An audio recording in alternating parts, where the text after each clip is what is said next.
হাসি ঠাট্টা করে দোস্ত উড়ায় দিলে জীবন এই খামখেয়ালিতেই শেষ হয়ে যাবে। এই ব্যাটকাইতে ব্যাটকাইতেই জিন্দিগি শেষ। অসংখ্য অপদার্থ এই মোবাইল টিপতে টিপতে হায়াত শেষ। তোমার এই দিয়া দুনিয়ার কামও হইতো না, আখেরাতের কামও হইতো না। তুমি এই বইয়ে বইয়ে মোবাইলে টিপবা আর মানুষের বেডি চাইবা, উলঙ্গ ছবি, নর্তকীর নাচ, জিনা ব্যভিচারের দৃশ্য, আর মুতে ধরলে একখান দিয়ে মুইতা দাও। আর কি জিন্দিগি? সালাস বাত কতটি খাওন আর হুত্তা লাও, খালাস। এরকম অপদার্থকে দিয়ে দুনিয়াও কিছু হয় না, আখেরাতের কিছু হয় না। দুনিয়াতেও যারা সফল হয়, দুনিয়ার লাইনে যারা দুনিয়ার সম্পদশালী, দুনিয়াতে যারা শিল্পপতি, দুনিয়াতে যারা প্রতিষ্ঠিত ব্যক্তি, তারাও খোদার কসম খবর নাও মিয়া, তারাও দুনিয়ার জীবনটা রাত দিন মেহনত করছে দুনিয়া অর্জনের জন্য। মেহনত ছাড়া, পরিশ্রম ছাড়া। ওই দেখেন ওই বাচ্চাকে, ওই বাচ্চার হাতে যে মোবাইল দিল, যদি সে তার বাপ হয়, আমার সাফ কথা, ওই বাপ হলো জালেম, সাফ জালেম। যে মা তার বাচ্চার হাতে মোবাইল দেয় আর নিজে সাজনের জন্য, নিজে টেলিভিশন দেখার সুবিধার্থে, নিজের সাজগোজ করার জন্য বাচ্চাটার হাতে মোবাইল দিয়ে দিছে, তুই গেমস খেল, তুই মোবাইল টিপ, আমি সাজতেছি নাচতেছি, তাইলে ওই মা একেবারে অপদার্থ মা, জালেম মা। সাথে সাথে যে বাপ তার সন্তানকে মোবাইল তুলে দিছে, ওই বাবার চাইতে ওই সন্তানের বড় দুশ্মন আর কেউ হইতে পারে না। খামখেয়ালির এক জিন্দিগি আমরা মনে করছি তামাশা, জিন্দিগি আমরা তামসা বানায় দিছি। মাসুম বাচ্চাও মোবাইল টিপে, বাহ, বাপ মা ফুর্তি করে, দেখে, রং চায়, বইয়ে বইয়ে মনে যেন চিপস খায়। আহা, অসংখ্য ফ্যামিলি তাদের বাচ্চাকে ঘুম পাড়ায় মোবাইল দেখায় দেখায়, নাস্তা খাওয়ায় মোবাইল দেখায় দেখায়, ভাত খাওয়ায় মোবাইল দেখতে দেবো, আব্বু খাও, তোমাকে দেখতে দিব। আশ্চর্য, তার নামে ফেলে দেব, বিনিময়ে ভাত খাও। কি বুঝাইতে চাচ্ছেন? আস্তাগফিরুল্লাহ। যুগ যুগ ধরে পৃথিবীতে এই পেছনের এই মুরব্বী, এই বয়স্ক মানুষগুলো, ওনারা সব ছোটবেলায় বড় হয়েছে মোবাইল টিপতে টিপতে, নাকি চাচা বলেন আপনারা? তো আপনাদের মা বাপ ছিল না, আপনাদেরকে বড় করে নাই, তো এখন আর এই আহ্লাদ কোত্থেকে আসবে? এই আহ্লাদ এখন কোত্থেকে আসবে? বাচ্চা কাঁদে, বাচ্চা কাঁদতে কাঁদতে মরে যায় না। কোনো বাচ্চা কাঁদলে মরে না, কিছুক্ষণ পরে থেমে যায়, ঠিক কিনা বলেন? 2 বার কাঁদবে, 10 বার কাঁদবে, 50 বার কাঁদছে, এক সময় সে শিখে বুঝে নেয় যে আমার এটা দিত না, আমার এটা দিত না, তখন সে ভিন্নভাবেই বেড়ে ওঠে, বেড়ে ওঠে। আল্লাহ আমাদেরকে বুঝ দান করেন। এজন্য আমি বললাম, আমার বাপ, হায়াত কাজে লাগান, জিন্দিগি কাজে লাগান, সময়টা কাজে লাগান। খোদার কসম বাপ, আমিও আপনিও একবারের জন্যই পৃথিবীতে আসছি। এই রাত একবারই আসছে, আর আসবে না। এই দিন একবারই আসছে, আর আসবে না। আজকের 5 ফেব্রুয়ারি 2024 পৃথিবীর ইতিহাসে আর কোনো দিন আসবে না। আসবে না। আগামী সোমবার হবে, কিন্তু সেটা 5 তারিখ না। আগামী সোমবার কি 5 ফেব্রুয়ারি 2024? সেটা হইতে পারে 12 ফেব্রুয়ারি।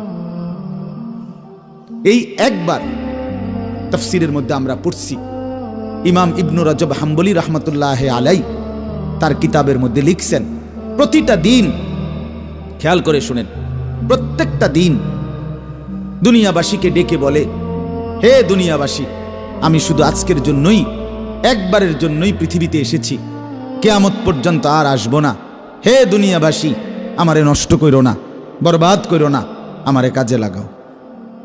এরপরে তাফসীরে আমরা পড়ছি, সন্ধ্যা যখন হয়, সন্ধ্যা মানে মাগরিবের ওয়াক্তে দিন শেষ হয়ে যায় না? কথা বলেন না? সূর্য যখন ডুবে যায় তখন রাত শুরু হয়, ঠিক কি না বলেন?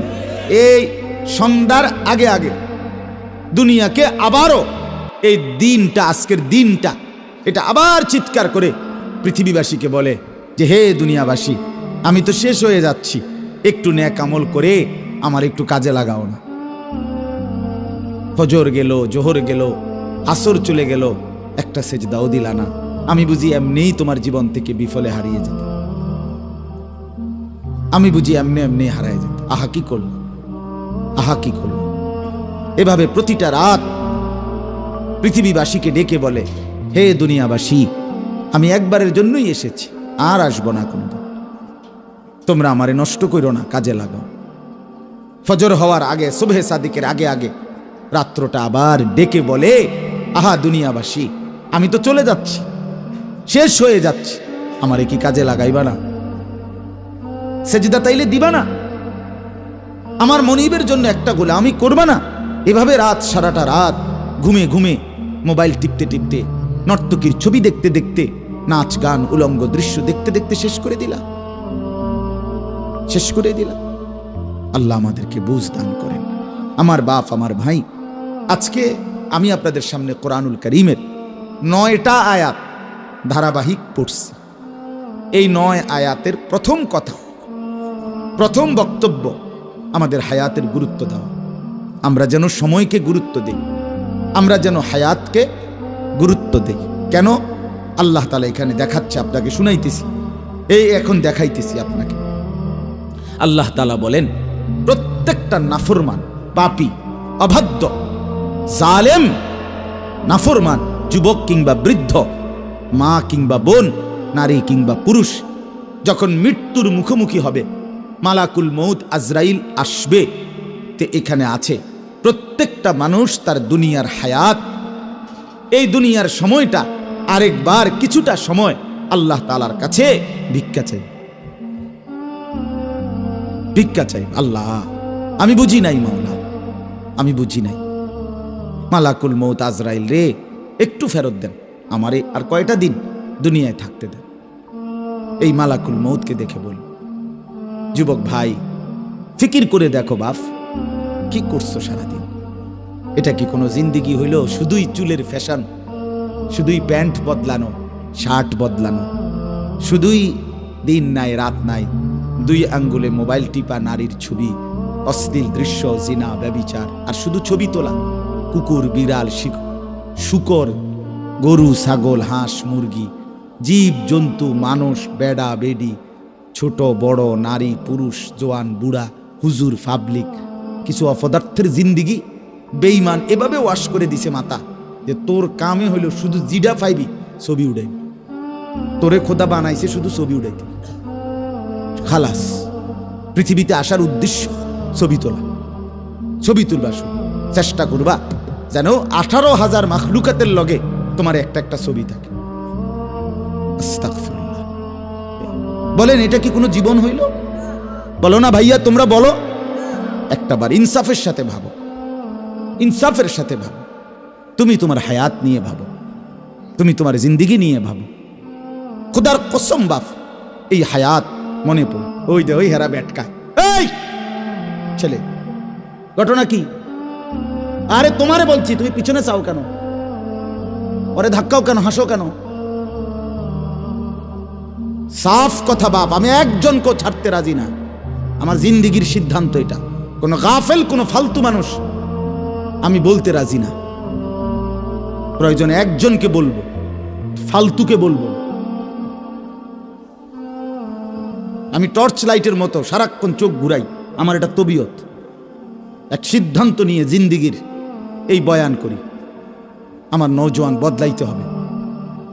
আমার সম্পদেরা, এই ছেলেগুলো যদি নষ্ট হয়ে যায়, একটা গাছের মূল অংশই যদি নষ্ট হয়ে যায়, এই গাছ টিকবে কিভাবে? একটা জাতির যুব সমাজ যদি নষ্ট হয়ে যায়, খোদার কসম ওই জাতি টিকে না, ওই জাতি টিকে না। পৃথিবীর উত্থান পতন, আলো অন্ধকারের সবকিছু যুবকের দ্বারা। যুবক চাইলে গড়তেও পারে, যুবক চাইলে ভেঙেও ফেলতে পারে, নষ্ট করেও ফেলতে পারে। আফসোসের ব্যাপার বাপ, আজকে দুশ্মন আমাদেরকে দিয়ে এটাই করছে। মুসলমানের ছেলেগুলোকে এই চুল সাজানো লইয়া লাগাই দিছে। চুল সারাক্ষণ একবার চুলে দিকে ফিরাবি, আরেক দিকে ফিরাবি, সারাক্ষণ কি হাসে, ঠাট্টা করে, নিজে নিজে দুষ্টামি করে, একতে আরেকটারে লাত্তি মারে, শার্ট লইয়া টান মারে, টানা থাপ্পড় মারে। আপন বন্ধু, আপন বন্ধু একজন আরেকজনকে এমন নিকৃষ্ট, মা নিয়া বোন নিয়া গালি দেয়। কুত্তাও এমন কথা কয়। আরে কুত্তা শুকরেও এত বড় কথা কয়। এটা কি? হাসতে হাসতে তামাশা, হাসতে হাসতে খামখেয়ালি। ছি ছি ছি ছি। রাস্তার পাশে মানুষ চলে, গাড়ি ঘোড়া চলে, দাঁড়াইয়া পেশাব করতেছে, একবার সারাদিনে একটা বারও পেশাব করে পানি নেয় না, ঢিলা কুলুক টয়লেট পেপার ব্যবহার করে না। আর এটা তো কুত্তার স্বভাব, এটা তো কুত্তার স্বভাব হইতে পারে বেটা, মানুষের স্বভাব হইতে পারে না বেটা। এটা কোনো জিন্দেগি নাকি নিয়ে আমরা এভাবে ব্যর্থ হলাম কেন? আমাদের মুসলিম যুব সমাজ এভাবে হেরে যাবে কেন? আমাদের কিসের অভাব ছিল বলেন? আমাদের আল্লাহ আছে, আমাদের রসুল আছে, আমাদের আখেরাত আছে, আমাদের একটা সুস্পষ্ট কোরআন আছে, আমাদের রসুল আছে, তার 23 বছরের জিন্দেগি আছে। কিসের অভাবে আমরা এভাবে হাল ছেড়ে দিলাম? হাল ছেড়ে দিলাম কেন বলেন? ছেলেরা বাপ, এই জন্য অনুরোধ, নষ্ট না হই, নষ্ট রাগ হইও না বাপ।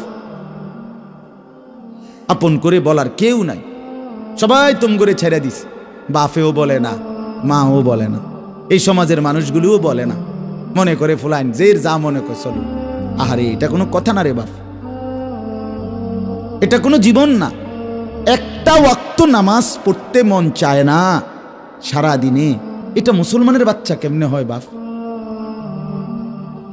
কোন নাম এরকম? তার বাপ কি করলো জীবনে, তার মা করলো কি? খোদার 365 দিনে একটা বছর কোনো দিন 16 বছরের ছেলেটা, 16 বছরের মেয়েটা কোনো দিন ফজরের নামাজ পড়লো না, জানেও না ফজরের ওয়াক্ত হয় কখন। আচ্ছা, মুসলমানের ঘরে এত বড় অসভ্য কেমনে ঘুমায়? এই মা বাপ করছেটা কি? এদের জীবনের সার্থকতা কি? খাট পালং আর সোফা ফার্নিচার টাইলস আর এই ইট বালু সিমেন্ট, এটা নিয়ে সংসার। কথা কর না বাপ, এগুলোরে কয় সংসার নাকি? আমি তো প্রায় বলি, আমি যদি বলি যে আমার শ্বশুর বাড়ি তেগুরিয়া, আপনারা জানেন তেগুরিয়া আমার শ্বশুর বাড়ি, ওই যে আমার শ্বশুর বাড়ির লোক আছে ওই যে, তো আমার শ্বশুর, আমি শ্বশুর বাড়ির ওইখানেই নামাজ পড়ে আসছি মাগরিব। এখন আমি যদি বলি কাউকে যে আমি তেগুরে আসছি পরিবার নিয়ে, কথা বোঝেন, আমি বললাম আর কি, আঙ্কেলের কাছে কইলাম যে আঙ্কেল আমি পরিবার নিয়ে আসছি, তো উনি কি বুঝবে? মানে আমার ঘরের ফার্নিচার নিয়ে আসছি নাকি? বলেন আপনি কি এটাই বুঝবে? এটা তো সহজ কথা কিনা, যে কেউ বলবে বুঝবে যে আমি যে বললাম আমি পরিবার নিয়ে আসছি, তার মানে কি আমার বউ বাচ্চা নিয়ে আসছি, ঠিক কিনা বলেন না কেন? তাহলে বউ বাচ্চারে বলে পরিবার, বউ বাচ্চারে। কেউ যদি বলে আজকে 60 বছর এই সংসারের জন্য কত কিছু করছি, তারে সে কি বুঝায়? সে আমি আজ 60 বছর সোফার লাগিয়া খাটের লাগিয়া কত কিছু করছি এটা বলতে চাইছে, না স্ত্রী সন্তানের জন্য অনেক কিছু করেছি এটা বলছে? তাহলে সংসার বলে বউ বাচ্চাকে, পরিবার বলে স্ত্রী সন্তানকে। সেই পরিবারের সন্তান স্ত্রী, সে যদি পর্দা না করে, সে যদি নামাজ না পড়ে, তার যদি কোনো চরিত্র না থাকে, সে যদি প্রস্রাব করে পানি না আনে, মেয়েটা যদি অসভ্য হয়, মেয়েটা যদি আরেক ছেলের সাথে প্রেম করে, মেয়েটা যদি বেপর্দা বেহায়া 16 বছরের যুবতী মেয়েটা রঙ্গ রসে টাইট কাপড় পরে পাউডার স্নু মেখে সে যদি রাস্তায় বের হয়, তাহলে এই মা বাপ কি সংসার করলো, কি পরিবার গড়ল? বলেন, ইনসাফের কথা বলেন, বাস্তবতার কথা বলেন। কি হলো ভাইয়া? তোমরা যারা ছেলেরা তোমরা বলো মিয়া, তোমাদের যাদের চুল এই ইহুদির মতো, খ্রিস্টানের মতো, মুরতাদের মতো, বেঈমান মুশরিকের মতো, তোমাদের বাপকে ফুটবল খেলোয়াড় তোমার বাপ? তুমি ফুটবল খেলোয়াড়ের ঘরে জন্ম নিছিলা? তুমি নর্তকী তোমারে বড় করছে, তো তুমি এই ড্রেস নিলা কেন? তুমি তো এক মুসলমান ঘরের এক ইমানদারের বাপ সন্তান, তোমার মা এক পবিত্র মুসলমান মা তোমারে 2টা বছর বুকের দুধ খাওয়াইছে। আমাদেরও তো সন্তান আছে, আমরাও তো দেখি বাপ ছোট বাচ্চাটাকে নিয়ে বিবি কি পরিমাণ পেরেশানি করে সারা দিন রাত, এভাবে তো প্রত্যেককেই বড় করছে তাদের মা। আপনারা দয়া করে বুঝতে শিখেন, কার কাছে হেরে গেলেন? আমরা মুসলমান, আমরাই ছিলাম মর্যাদাবান, আমরা হেরে গেছি দুশ্মনের কাছে, এক কাফের মুশরিকের কাছে। আরে এর চাইতে দুর্ভাগ্য, এর চাইতে বড় বদনসিব আর কি হইতে পারে? এই যে আমার দাড়িওয়ালা চেহারা, এটা তো আমারে সাজাই দিছেন মুহাম্মাদুর রাসূলুল্লাহ সাল্লাল্লাহু আলাইহি সাল্লাম। আর দাড়িবিহীন যেই চেহারা, এটা তো তারে সাজায় দিছে সেলুনের নাফিক। সাফ কথা। আমি ডিজাইন নিলাম মুহাম্মদুর রাসূলুল্লাহ থেকে, তুমি ডিজাইন নিছো নাফিক থেকে। হ্যাঁ, তুমি কার লগে কি মিলাইলা, কার সাথে কি মিলাই? আমার চুল আমি নিছি সাহাবায়ে কেরাম আউলিয়ায়ে ইজাম থেকে, তারা চতুর্দিকে সমান চুল রাখতেন। আর তোমার এই ফ্যাশনেবল চুল তুমি নিছো সেলুনের নাপিত কিংবা ইয়াহুদি খ্রিস্টান কাফের মুশরিক, কতগুলো তার সিরামার সিরার ছবি লাগাইয়া থাকে চারিদিকে। এটার ভিতরে এটির কোবাইয়া থুইছে কোনানে হালাইয়া, একটার হ্যান দিয়া কোপ দিয়া চুল নাই, একটার হ্যান দিয়া কোপ দিয়া চুল নাই, একটার হ্যান দিয়া এটির কোনো আনে হয়তো গেছে আকাম কুকামে, কোবাইছে আচ্ছা তোরে সাফাতি দিয়া, এরপরে আর চুল ওঠে না। এমন শক্ত কোপ খাইছে, এই কোবের পরে আর সিলাই ব্যান্ডিজ ঠিক হয়েছে কিন্তু চুল আর ওঠে না। এখন ওইগুলো সিদ্ধান্ত নিছে যে এখন কি করা, চুল তো ওঠে না, তো এখন তারা বলছে চালাও এটারে ফ্যাশন হিসেবে চালাই দাও। বলছে না এইটাই ফ্যাশন। কোনো বেডার হয়তো প্যান্ট ছিঁড়ে গেছে তিনখান দিয়া, তে বেডা এইটারে অন করছে না এইটাই সিস্টেম, যে ভালো প্যান্ট সাইডটা ছিদ্র করিয়া এরপরে এটা ডিজাইন হিসেবে চালাই দাও। আমি তো প্রায় বলি এরকম ছিদ্রওয়ালা প্যান্ট যেগুলো, এর অর্থ হইল ফেরেস্তা যাতে এটার মধ্যে আংটা লাগাইয়া তারে টাঙ্গাইয়া ফিরতারে, এই জন্য হইতে এটার মধ্যে ছিদ্র তোরে টাঙ্গাইয়া ফিরবো মনে রাখিস। খামখেয়ালি মনে কর, এটা কোনো কথা হইল নাকি? সুস্থ স্বাভাবিক মানুষ এমন করবে কেন বাপ? আপনাদের কাছে অনুরোধ করছি, আমি যে কথাটা বলতেছিলাম হায়াতের কদর চাই, এই সময় আর আসবে না, এই সময় আর আসবে না। এই একবারই হুয়াল্লাযী জাআলাল লাইলা ওয়ান নাহারা খিলফাতান লিমান আরাদা আন ইয়াযাক্কারা আও আরাদা শুকুরা।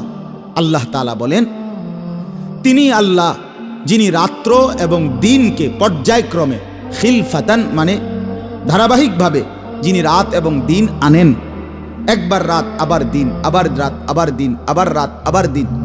আল্লাহ বলেন এটা আমি করি কেন? লিমান আরাদা আন ইয়াযাক্কারা, যে চায় উপদেশ গ্রহণ করতে, আও আরাদা শুকুরা, যে চায় আমি আল্লাহর কৃতজ্ঞতা আদায় করতে, তাদের জন্যে। রাত আমি শুকরের জন্য, দিন আমি শুকরের জন্য, আমার স্মরণের জন্য, আমার গোলামির জন্য বানাই। রাত বানাইছি মাগরিব এশার জন্য, দিন বানাইছি ফজর জোহর আসরের জন্য, চুরি ডাকাতি জিনা ব্যভিচারের জন্য না বাপ, না। আল্লাহ বলেন রাত দিন সময় আমার দেয়া। ইউকাল্লিবুল্লাহুল লাইলা ওয়ান নাহার, কোরআনে আল্লাহ বলেন আল্লাহই রাত্র এবং দিন পরিবর্তন করে থাকেন। কে বদলায়? তাহলে সময় বদলায় কে ভাই? বলেন না বাপ, কে বদলায়? তাহলে আমার হায়াত মানেই তো সময়, এটা তো আল্লাহ পরিবর্তন করছেন। আমি শিশু ছিলাম, এখন আমি যুবক, যুবক থেকে বৃদ্ধ, এটা আল্লাহ করছেন, আল্লাহ করছেন। রাত্র দিন আল্লাহ বদলায়। কোরআনুল কারীমে আছে, কুল আরাআইতুম ইন জাআলাল্লাহু আলাইকুমুল লাইলা সারমাদান ইলা ইয়াউমিল কিয়ামা মান ইলাহুন গায়রুল্লাহ ইয়াতিকুম বিদিয়াইন। মালিক বলে, বান্দা আমি একটা কথা জিজ্ঞাসা করি বান্দা, আল্লাহ বলছে আজকের এই রাতটাকে টেনে লম্বা করে আমি যদি কিয়ামত পর্যন্ত রাত বানিয়ে রাখি, বলো তো আমি আল্লাহ ছাড়া তোমার আর কে আছে যে তোমার জন্য আগামী কালকের আলো নিয়ে আসবে? বলো না ছেলেরা, ভাইয়া বলো না বাপ, কে আনবে? তো সেই আল্লাহকে কেন ভুলে যাওয়া? সেই আল্লাহকে কেন ভুলে যাওয়া?